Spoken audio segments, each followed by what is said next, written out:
احبار اور اس کا 9واں باب جو 24 آیات پر مشتمل ہے۔ 8ویں دن موسیٰ نے ہارون اور اس کے بیٹوں کو اور بنی اسرائیل کے بزرگوں کو بلایا اور ہارون سے کہا کہ خطا کی قربانی کے لیے ایک بے عیب بچڑا اور سوختنی قربانی کے لیے ایک بے عیب مینڈھا تو اپنے واسطے لے اور ان کو خداوند کے حضور گزران، اور بنی اسرائیل سے کہہ کہ تم خطا کی قربانی کے لیے ایک بکرا اور سوختنی قربانی کے لیے ایک بچڑا اور ایک برا جو یکسالہ اور بے عیب ہوں لو، اور سلامتی کے ذبیحے کے لیے خداوند کے حضور چڑھانے کے واسطے ایک بیل اور ایک مینڈھا اور تیل ملی ہوئی نذر کی قربانی بھی لو، کیونکہ آج خداوند تم پر ظاہر ہوگا۔ اور وہ جو کچھ موسیٰ نے حکم کیا تھا سب خیمہ اجتماع کے سامنے لے آئے، اور ساری جماعت نزدیک آ کر خداوند کے حضور کھڑی ہوئی۔ موسیٰ نے کہا، یہ وہ کام ہے جس کی بابت خداوند نے حکم دیا ہے کہ تم اسے کرو، اور خداوند کا جلال تم پر ظاہر ہوگا۔ اور موسیٰ نے ہارون سے کہا کہ مذبح کے نزدیک جا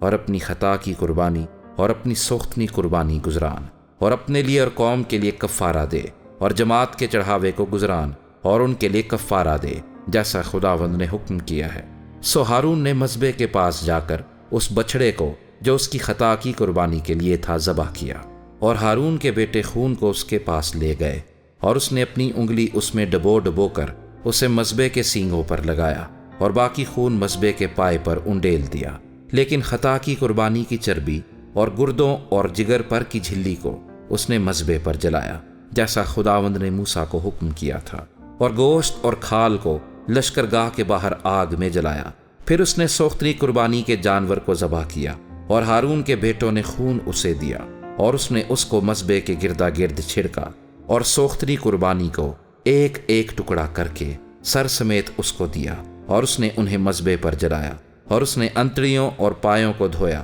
اور ان کو مذبح پر سوختنی قربانی کے اوپر جلایا۔ پھر جماعت کے چڑھاوے کو آگے لا کر اور اس بکرے کو جو جماعت کی خطا کی قربانی کے لیے تھا لے کر اس کو ذبح کیا، اور پہلے کی طرح اسے بھی خطا کے لیے گزرانا، اور سوختنی قربانی کے جانور کو آگے لا کر اس نے اسے حکم کے مطابق گزرانا۔ پھر نذر کی قربانی کو آگے لایا، اور اس میں سے ایک مٹھی لے کر صبح کی سوختنی قربانی کے علاوہ اسے جلایا، اور اس نے بیل اور مینڈھے کو جو لوگوں کی طرف سے سلامتی کے ذبیحے تھے ذبح کیا، اور ہارون کے بیٹوں نے خون اسے دیا، اور اس نے اس کو مذبح پر گردا گرد چھڑکا، اور انہوں نے بیل کی چربی کو اور مینڈھے کی موٹی دم کو اور اس چربی کو جس سے انتڑیاں ڈھکی رہتی ہیں اور دونوں گردوں اور جگر پر کی جھلی کو بھی اسے دیا، اور چربی سینوں پر دھر دی۔ سو اس نے وہ چربی مذبح پر جلائی، اور سینہ اور دہنی ران کو ہارون نے موسیٰ کے حکم کے مطابق ہلانے کی قربانی کے طور پر خداوند کے حضور ہلایا،